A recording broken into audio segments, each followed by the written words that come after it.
Hello, and welcome to Artpop Talk. I'm Gianna. And I'm Bianca.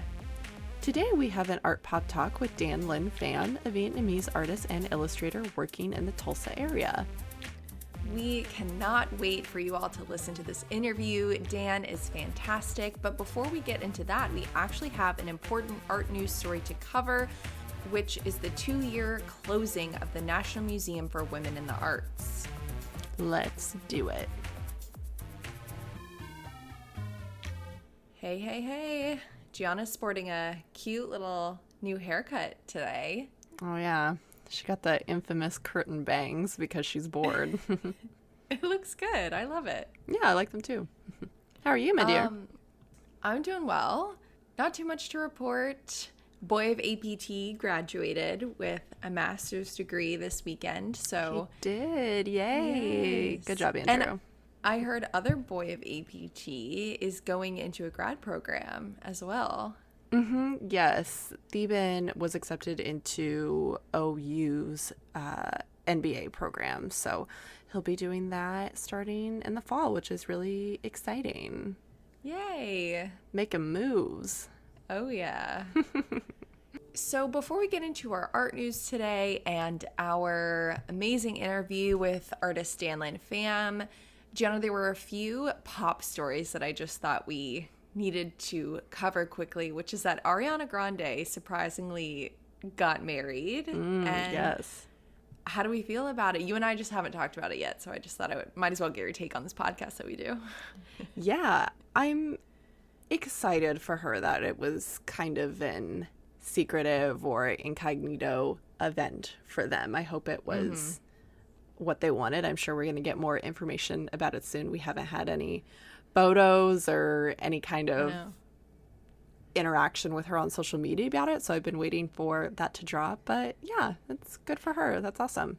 Did you hear that they had they were covering up any type of sound with just bird noises over speakers so that no paparazzi could possibly get an inclination as to what was happening at Ari's home? I haven't heard anything about it. So they got married at her house? Yes, that's my understanding, yeah. Interesting. I guess that's not smart. It's just kind of creepy. I don't know. It reminded me of the Hunger Games or something. I was like, okay, I don't know, Jabba it makes me feel like the speakers. Yeah, that's interesting. That makes me very concerned about paparazzi because what, are they bugging her house or did they get married outside? I don't know. And maybe it's that there were just a bunch of people, not a bunch of people, a smaller wedding, but that there were characters showing up, I guess, and they didn't want anyone possibly knowing what was happening or overhearing. So I don't know. I thought that was interesting. That is very interesting. Also, on Sunday, Lady Gaga made a surprise in-person appearance in West Hollywood, and local officials officially granted her the key to the city, declaring May 23rd Born This Way Day. And it also coincided with the 10-year anniversary of, obviously, the Born This Way album.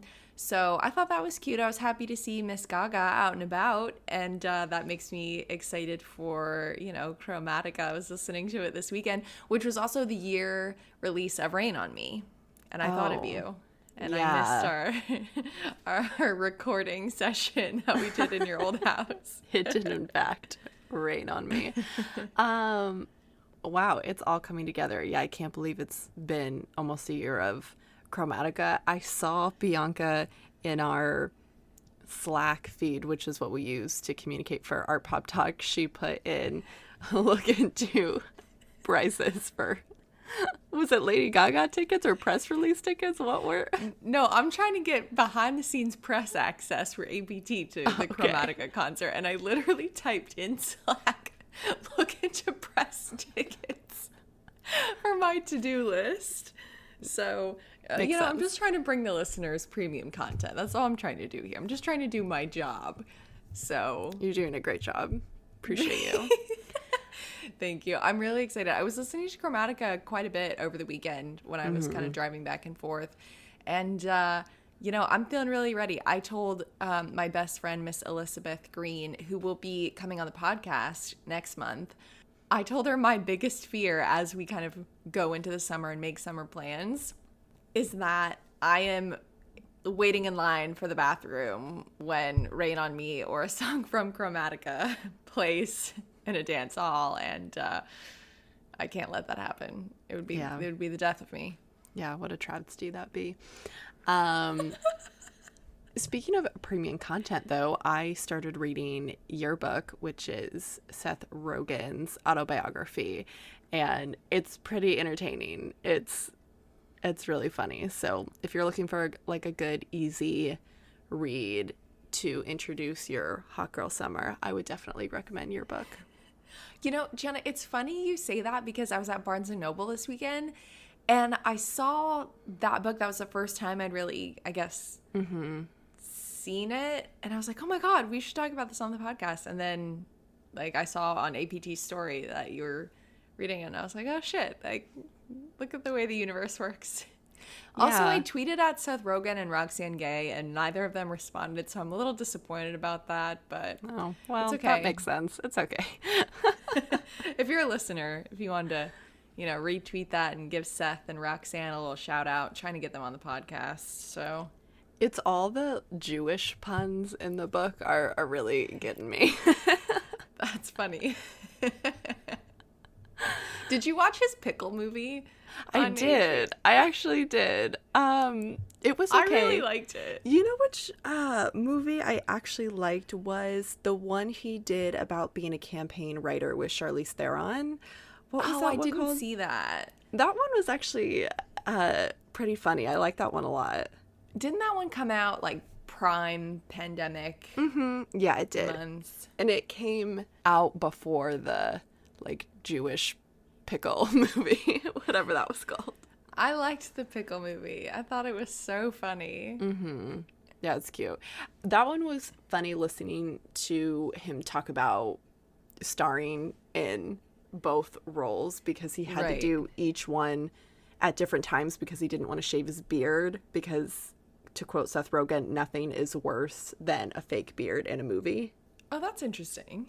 So he had to film all of his, like, the grandfather or great-grandfather role, and then he filmed his, like, modern contemporary role after. And then they, like, spliced them together. That's so cool. Yeah, do it for the beard. Seth Rogen, please come on our podcast. I want to talk to you. But I feel like if we beg too much, it's just not going to happen. So I got to chill a little bit. I'm not cool. I'm not good. All right. Well, enough chit chat. Are we ready to get into some art news quickly? Yes, definitely.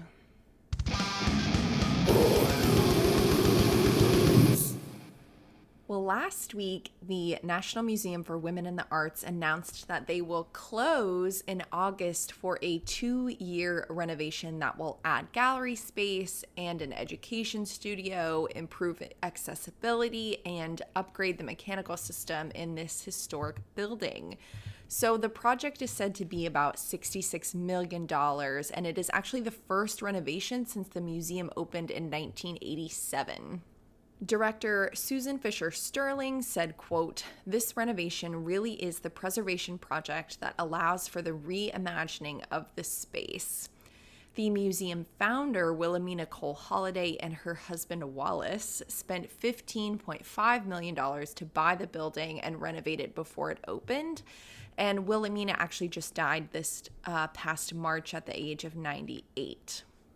This second renovation will add about 3,000 square feet to its current 20,000 square feet of gallery space. It's going to include larger walls, galleries for contemporary art, and a new visitor orientation gallery meant to improve visitor experience. It's going to restore the building's roof and exterior, upgrade its lighting, climate, security, tech, and improve ADA accessibility. Baltimore-based architect Sandra Vecchio, who is leading the project, said that the new gallery and education space was the result of reorganizing the floor plan. Quote, "We came up with an idea like, wouldn't it be great to have a new gallery on the 4th floor with the library and education studio? Wouldn't that be a programmatic win?" I think that's a funny quote. Planning for the project began actually in 2015, and it was delayed by 9 months because of the pandemic. So this is a question I had. I was like, at first when I heard the news, I was like, why didn't all of this just take place during the pandemic. I feel like that would have just, I don't know, made more sense to me. But apparently the pandemic and construction costs have increased the price tag. So the museum has raised $50 million from individuals, foundations, and corporations. But the pandemic also gave the museum staff time to test digital plans, which will help with virtual programming when the construction is underway. So I guess that is a plus, is that now that a lot of museums are used to hosting different kinds of programming outside of their usual gallery space, hopefully that won't be a problem for them to kind of keep up different types of education. During the renovation, the museum does plan to hold major exhibitions at other venues in DC and offer educational programs in schools. So I was actually talking about this museum over the weekend with someone who just graduated in museum studies, so congratulations to you. And this building is really interesting because it's not on the National Mall, but it is listed on the National Register of Historic Places. But the outside of the museum, I really hope that they're able to kind of make the museum more apparent in this city, because it's kind of this wedge building in a weird cross street, and it doesn't really announce itself that it's basically the only museum in the country that is dedicated to the advancement of women artists. It's kind of just this generic gray stone building that matches the rest of the buildings in downtown DC. And I think that's at a real detriment to this space. It's a great museum and the inside is really beautiful, but I really hope that they're able to do a lot more with the outside and really announce this as a huge place for women's advancement in the arts. But and I'm also happy to see the galleries being renovated. When I was there, the architecture of the building is beautiful, the inside is beautiful, but the gallery does feel a little kind of dimmed. It doesn't feel very lively, I guess, inside, even though it's a great place. I hate to make it sound not as appealing, but I hope that the renovation really boosts its presence in the city, but across the country as well, so that when tourists come, they're not just going to the National Mall, but they're really taking this museum into account. I wonder if our next segment of art news kind of ties into that last question or commentary that you just posed, Bianca. So another story that we wanted to share today with you all comes from our friend Anna Blake on TikTok. If you remember, Anna joined us in April to talk about separating the art from the artist. So definitely go back and listen to that episode if you haven't already. But Anna made this TikTok about a story from Hyperallergic, where they write that when the National Gallery of Art welcomes back visitors after a long pandemic pause on May 14th, the museum's gift shop won't be open for business. Staff who worked in the store as clerks, buyers, and unofficial ambassadors for the museum may be returning in different roles, or maybe not at all. So it turns out that the National Gallery laid off its entire retail division last month, part of a, quote, move to reorganize the museum's approach to commerce. More than a dozen employees learned that their positions at the museum were being eliminated during a virtual staff meeting on April 12th, affecting personnel across the museum's 2 buildings in Washington, D.C. and its warehouse in Landover, Maryland. Those positions will instead be staffed by Event Network, which is a contractor that runs retail operations for more than 90 museums and cultural institutions across the country. Some of the 27 employees who lost their jobs have an opportunity to return to work at the National Gallery via Event Network, although several expressed concerns that the new job will offer less pay or fewer hours. They'll also lose their federal benefits, one former National Gallery employee said. Quote, "The more a bunch of us who looked, the more we realized some of these jobs aren't full-time. There's not anywhere close to what we were getting with our federal benefits." Current and former museum staff who spoke with Hyperallergic asked not to use their name since the museum is requiring affected workers to sign non-disclosure agreements as part of the terms of their exit. All will receive a payout package that includes annual leave, extended benefits, and severance pay. The museum transition comes after years of underperformance in the museum's $8 million retail business. The Smithsonian Institution laid off 237 employees in October, citing $49 million in losses. Similar cuts have hit the Solomon R. Guggenheim Museum, the Metropolitan Museum of Art, and scores of other art institutions. A survey conducted in March by the American Alliance of Museums found that 43% of workers at U.S. museums had lost income during the pandemic. Yet the National Gallery is an outlier in one respect. Over the course of the pandemic, the museum has retained all its staff and continued paying full wages and benefits. Current and former museum employees say that the retail staffers were continually reassured by management that their positions would not be outsourced. This was a constant worry in the shops, they say, because the problems were so apparent. Quote, "These used to be good jobs where you can support your families and have medical benefits for your kids," one former National Gallery employee says. "These were decent jobs, but they were chipped away at over time." So if you'd like to read the whole article from Hyperallergic, we are going to link that in our resources page, and also Anna's TikTok as well. So I would definitely recommend watching Anna's TikTok because she does mention a couple things. It was interesting to find out, it feels like one of the oldest stories in the books, but a bunch of these upper management people are making quite a bit of, good money. One of their directors is bringing in a little bit over $1 million, and then 14 other senior staff members make over $150K a year. So it's these workers and also frontline workers in the pandemic who are the people who are losing their jobs. It's interesting to see that they can be consumed by Event Network. However, there were a lot of pluses in being in the role that they were at, specifically, as Anna mentions in her TikTok, the federal benefits being a huge, huge advantage that they will no longer have because Event Network is a for-profit business.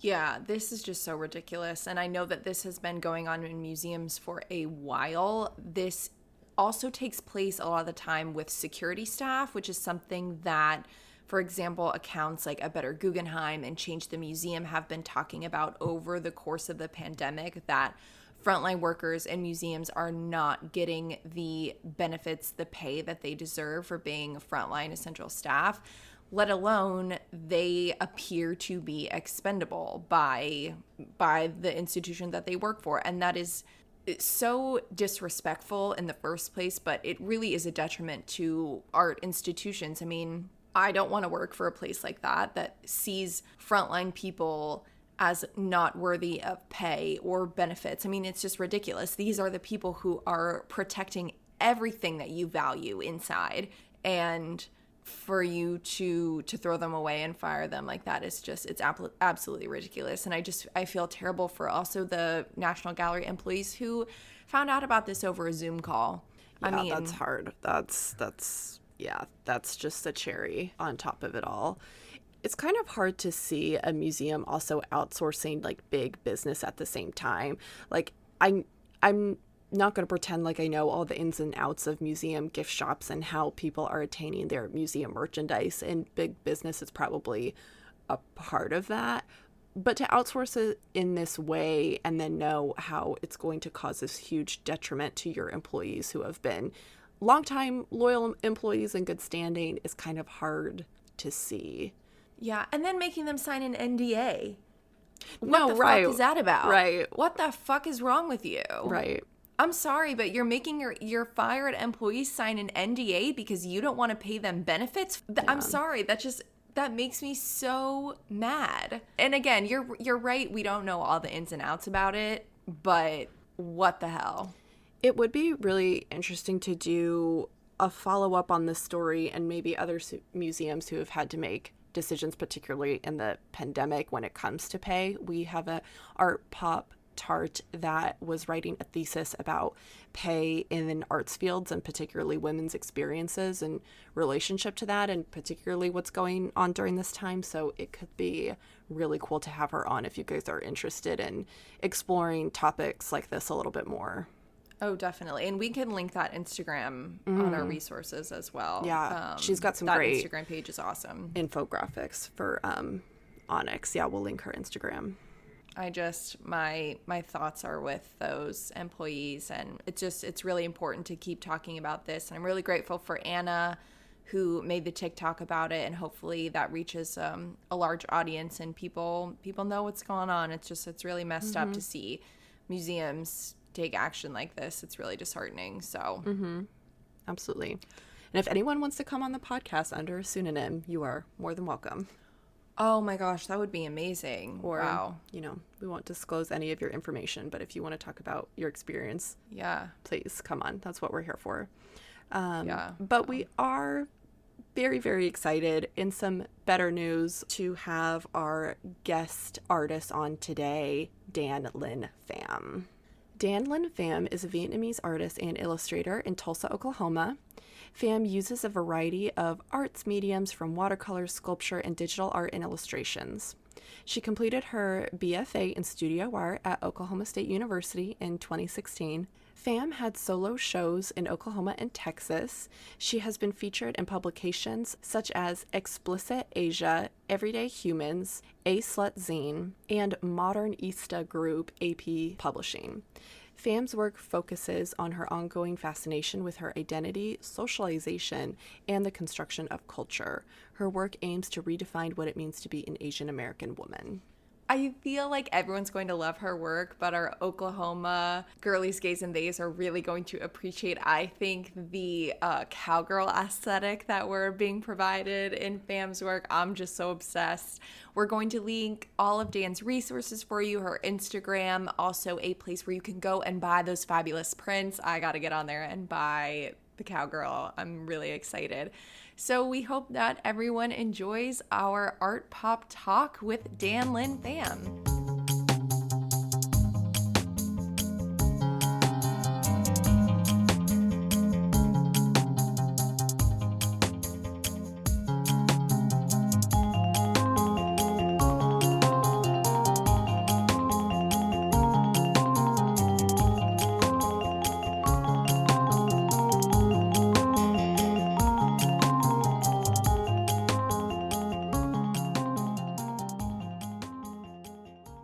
Well, hello, everyone, and welcome back. We are joined by Dan Pham. Welcome to the show. We're so excited to have you here with us.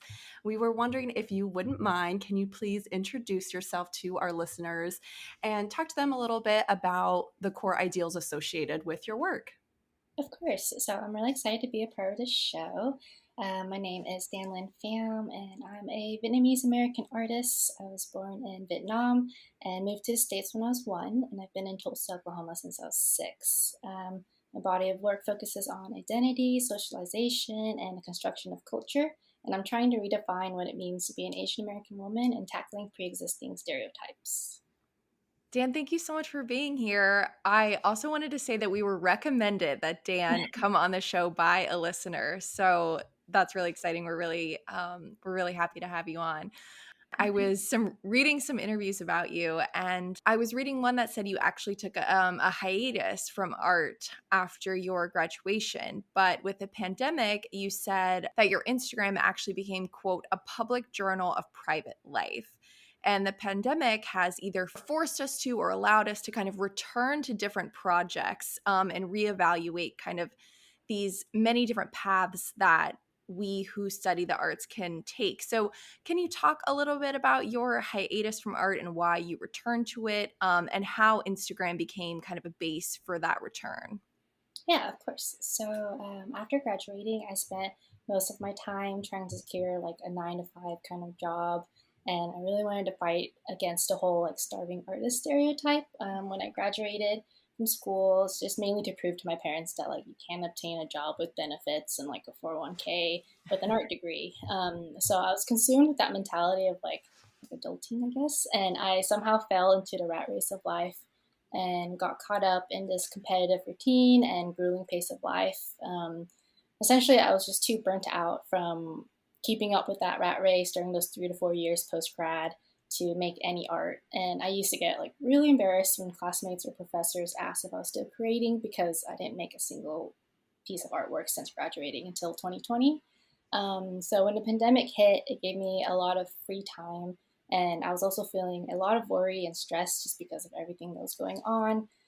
So drawing has always been an outlet for me. So I like to scrounge my house for some old Micron pens and started drawing again to distract myself from all the 2020 scares. So I guess in a way, the pandemic allowed me to find my way back to creating art and using art as an outlet again. So I started sketching for fun, and that quickly led me to finally creating an Instagram for my art and to keep me accountable. And I also made it a goal to be more vulnerable in my work because I believe vulnerability is a strength. So that's why my Instagram quickly became kind of like a public diary. Dan, I have to say, when I was also reading some of those articles Bianca was talking about, I felt a little bit selfishly like, oh, okay, like she also took a break. Like it's okay to take breaks. Because it has been such a crazy year. And since I graduated and in this pandemic, it's been a little bit of the opposite for me. Like I use the pandemic to focus on other things, but it's really wonderful Mhm. to see that nature and that resilience of art, that it's always going to be there for you when you need it and when you're in the right headspace to pick it back up. I'm curious though, from your time from graduation in 2016, what line of, if you don't mind me asking, what line of Mhm. work were you doing besides art, if you were working, so to speak, a typical 9 to 5? So I am still working now a full-time job. So art's just kind of been like any free time I have, I'll do it. So I work at a nonprofit. We tackle it's a nonprofit that tackles like anti-poverty. So we focus on, I guess, providing like early childhood education for kids, just to give them like a better start in life, and just to like career advancement for parents, and just kind of finding the right resources for parents around Tulsa. Oh, that's amazing. Do you guys Cool. do any kind of local partnering with some of the museums in the area? So since we are a Head Start agency, so we mostly deal with just like littles, like very from infant to I think like preschool. So we don't really deal with the museums. I wish we did though. That'd be a lot Yeah. of fun. I think it's really great that you're so open about this experience because just speaking to that kind of level of embarrassment that you were talking about with your professors when people ask you about your profession, I know that it's something we've been just kind of harping on the past few months at APT. I know Gianna and our good friend Audrey and myself, we're just like all dealing with this issue of we really want to work in the arts, but why are we struggling so much to work in the arts? And I just think Mhm. it's really, really awesome that you're talking about it and you're open about it, because I think there is a type of career shaming that happens in the arts, and particularly with artists. Jen, I don't, you could speak to this better than I could probably, but it's so funny. Like these conversations just keep coming up in the context of 2020 and thinking about workplaces and Mhm. Yeah, stuff like well, that. I think especially it's come up in the context of this year and being able to have a different kind of work life and being able to like work from home has proved to have a more flexible nature for artists that have multiple incomes. So that's been really interesting conversations to have with folks. But yeah, it has been challenging, and I understand those expectations of needing to prove yourself, needing to prove the nature of your degree and the pressures that come with that, but also kind of really needing to be in the right headspace to make art. And this pandemic proved to be really difficult to make art in, especially in comparison to something like my work. I didn't really feel like that is what the world needed at that moment. So I was kind of grappling with these two things. I don't know if you ever felt that in the pandemic as well, Dan. I definitely did. I feel like just like with everyone else, I feel like just having more free time and like more autonomy over your day has just kind of opened up a lot more, I guess, like freedom and space for me to actually like, create art. So I'm still working from home. Started working from home at like March of last Mhm. year, and like since that shift, it's like I feel like since I started creating art again, I'm like proud of like having an art degree again. So it's like when I entered the workforce, when people ask like, oh, what did you study in school, I was almost embarrassed to say like, oh, I studied art, because I could see like how people's like faces change when they talk about that. So So on the podcast, we are really interested in exploring these ideas of duality, hypocrisy, and kind of this dichotomous living and thinking. I know for myself, I'm like always like on both sides of a lot of different lines of thought. And you said that your artwork is, quote, kind of like a personal visual diary that moves between personal and external experiences. On the personal side, you explore cultural identity and the economy of being raised in a really conservative Vietnamese household, and at the same time, participating in a predominantly white American culture. So, can you talk about these dualities and how they are echoed in your work, and what the larger social contributions that you see as being important to exploring and embracing duality rather than confining yourself to kind of one of those boxes, even if from the outside people may not kind of view those two separate worlds as being aligned? that's a good question. So growing up, I always felt like there was two versions of me that I had to kind of keep separate from one another. So there was like the American version of me and then the Vietnamese version of myself. It wasn't until college when I realized that I could exist within both worlds by embracing both sides and kind of allowing like my American peers to see my Vietnamese version of me and vice versa. I guess that was kind of the start of my journey from constantly trying to like, whitewash myself to fit into my white American peers. And I started to work on redefining my own version of what it means to be Vietnamese American. And then I'm started to also like reclaiming words that used to make me feel ashamed or alienated. So like since creating my Instagram page, I've had like the wonderful experience of being able to connect with a lot of other Asian American peers and learn about their experiences growing up and finding out that like we have a lot of shared experiences. And for a lot of Asian Americans who grew up in a like, predominantly white American culture, like I felt like they too felt a sense of gatekeeping around their Asian Mm-hmm. peers. And so like there's this joke that like when someone of Asian descent acts white, that they are being like a banana. So it's like the whole yellow on the outside, white on the inside. And so this has been like a big motif for me in the past, and it still trickles into my recent work. So like the feeling of not fitting into either categories or like not being Asian enough for Asians and not being white enough for my white peers. And so like in college, I tried to reclaim the term banana as my own. So I created a series called the Banana Identities Cookbook, and it focuses on like finding common grounds with the two identities and how it's okay for me to claim myself as both Vietnamese and American. And then if I were to touch on like my more recent work, it focuses on empowering other Asian peers in this diaspora to embrace like their duality and to reclaim their heritage. I've been coining myself as the VitQ cowgirl because I feel like it fits both versions of me. Like VitQ is a term Vietnamese people use for Vietnamese people who live outside of Vietnam, and it's sort of a play on being a proud VitQ and like how other peers look at me when I tell them I live in Oklahoma. Mm-hmm. It's like growing up, I always felt like I was looked at as if I were some sort of like lonesome cowboy Asian whenever I interacted with my cousins who lived in states with a larger Vietnamese population. And so I'm hoping to eliminate the feeling of alienation by allowing my work to be a public diary of me working through my duality and finding pride within it. Speaking of that, as a follow up, one of my favorite pieces of yours is the Howdy Y'all cowgirl. And on your Instagram, your caption reads, quote, "Don't Google search Asian cowgirls. It gets pretty weird." Living and being part of that Southern environment, particularly as you said in Oklahoma, outsiders do have that view of the cowboy aesthetic. So, can you talk a little bit more about that connection between geography and identity, and just go into a little bit more depth about how that's coming through in some of your pieces? That piece is kind of a play on like the hypersexualization that like Asian women experience and like growing up in a predominantly white Southern Midwestern environment.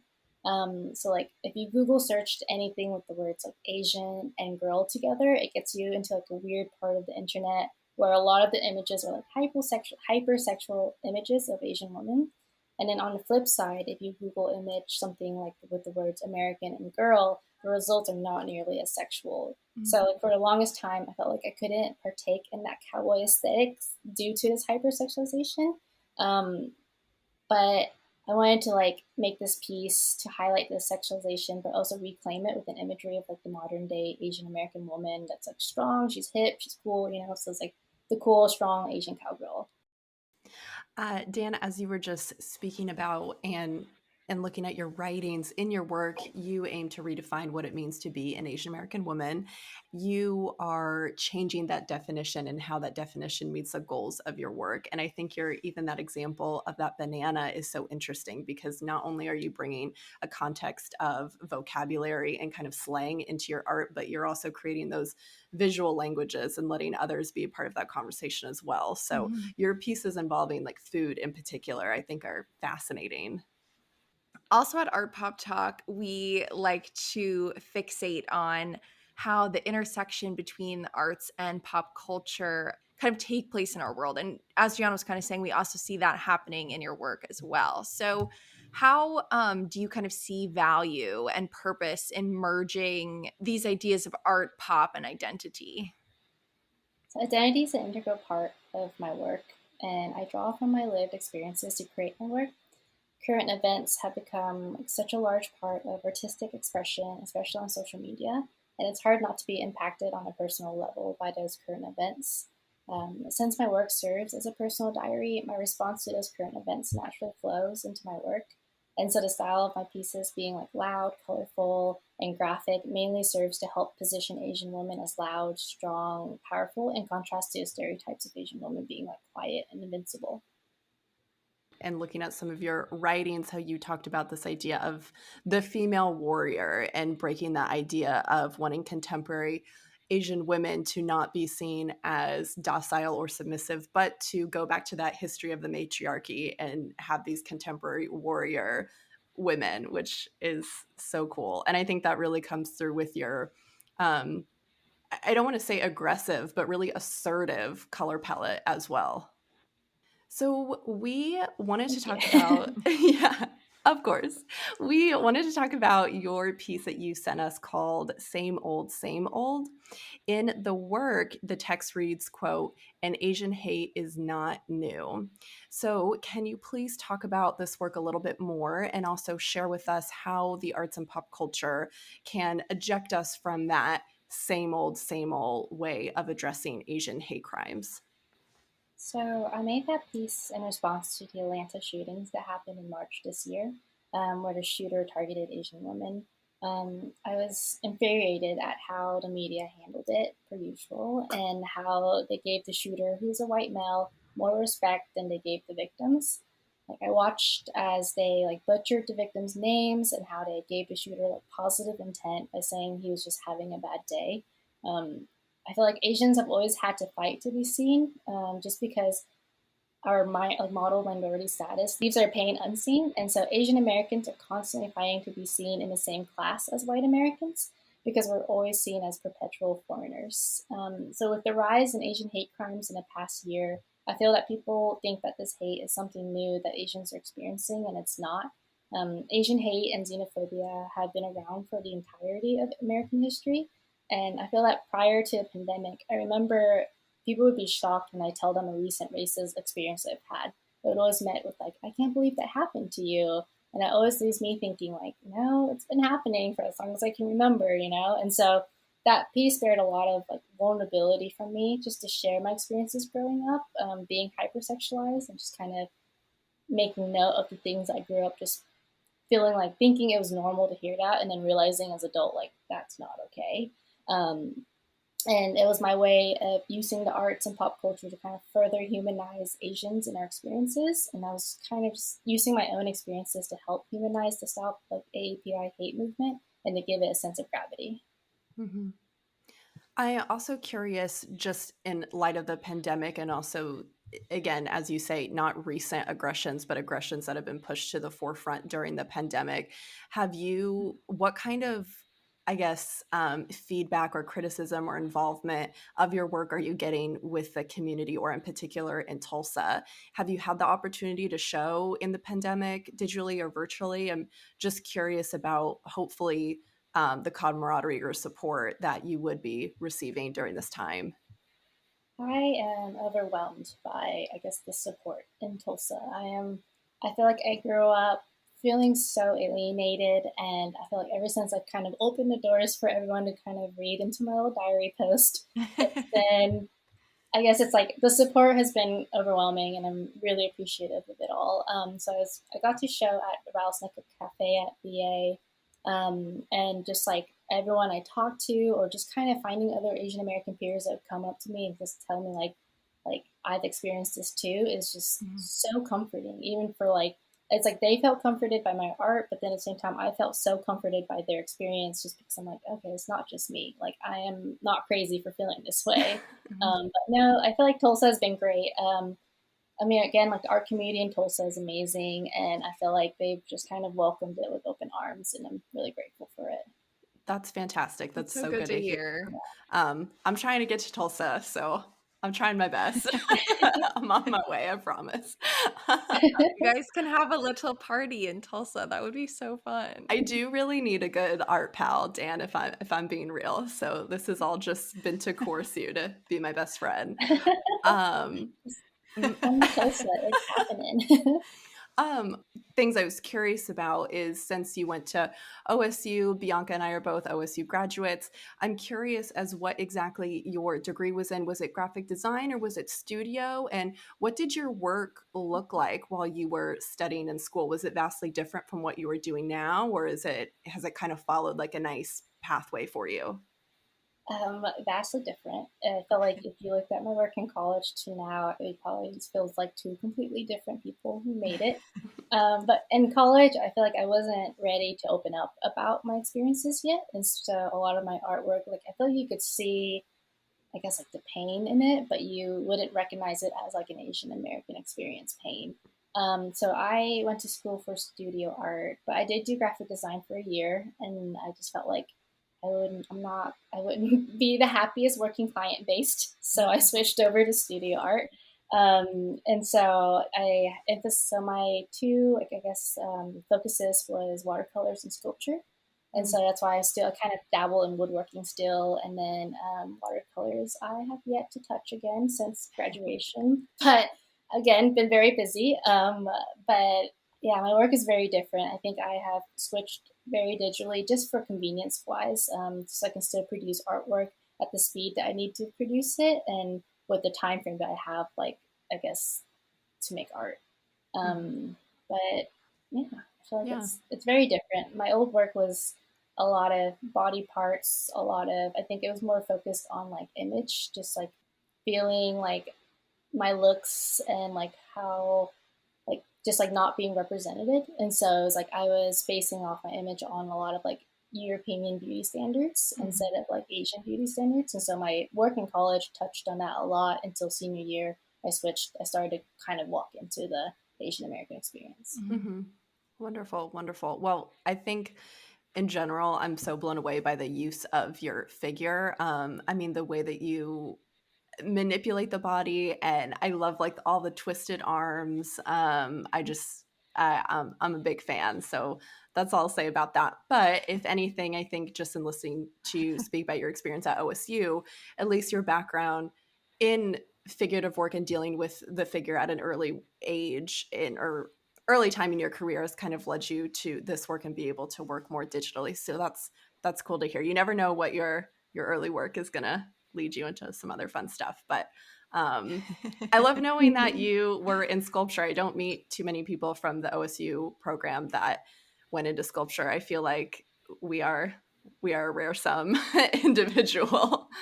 Yeah, it's definitely like a tight knit group. I feel like the sculpture. I feel like I'm still friends with all the people I took sculpture with. You know, like we're still very close. So. Yes, because you're so like isolated in your little sculpture bubble. I feel that. Yeah. I'm so sad that I didn't get to take any studio classes. I just feel like it makes no sense that I wasn't able to take, like, I want to take a sculpture class. That sounds fun. I want to take watercolor, but no, I guess Watercolor those who write about was art aren't allowed to take it. well, and it's funny that you say that you have not returned to watercolor, Dan, because I mean, I just took intro to watercolor 1, and I just recently finished a commission, and I started with watercolor, and it was a mixed media kind of graphic piece. And the whole time it was good because it pushed me out of my comfort zone to do something different and get back into the swing of making. I was like, why did I think watercolor was a good idea? Like, I'm terrible at watercolor. Like, it is a no joke medium. Like, I don't know why I thought that was a good idea, but I did It's it. a lot of patience. A lot of patience that I don't know if I have, if I'm being honest. Yeah. No, I feel you. I feel like that's why I haven't returned to it. So I was like, do I have the patience now in this day and age? I don't think so. Jenna, that's so funny. I remember you. I can't believe you went back to watercolor first because I don't actually know how, again, because I wasn't allowed to take the class, how watercolor works. But the idea of like stretching your paper and like getting your paper already, like I want to know more about that. Well, I think it is really interesting to have you on as now highlighting your digital work. There is so much, as you mentioned, that relates to the convenience of digital work, the way that you can produce them at a higher rate for your own income, but also for even exhibition purposes. It is so fascinating to see how digital art has taken off in the fine art realm. So to hear that you kind of dabbled in graphic design and then ended up doing studio route, sometimes life makes sense. And I think the work that you're producing now is just incredible. So, we like to have our friends on the podcast answer a fun question. We've recently talked about welcoming Chugi into the art history world since even our conversation that we had about it last episode and the episode before. I've been hearing a lot of really interesting conversations about Chugi and how it is kind of coded misogyny in the way that we're kind of pinpointing female consumer experiences. I do think that Chugi has revolved around this conversation of particularly female experiences. But regardless of that, Chugi has just been a really interesting topic that we've continued to discuss on Artpop Talk. So we thought it would be fun or funny to ask the question, what is the chuggiest thing about you? If you had to pick something you own, an aesthetic that you might like, or a fandom you participate in. Because as Bianca and I said last episode, I think the chuggiest thing about us is probably Art Pop Talk. I feel like the trickiest thing about me is that I use the term doggo.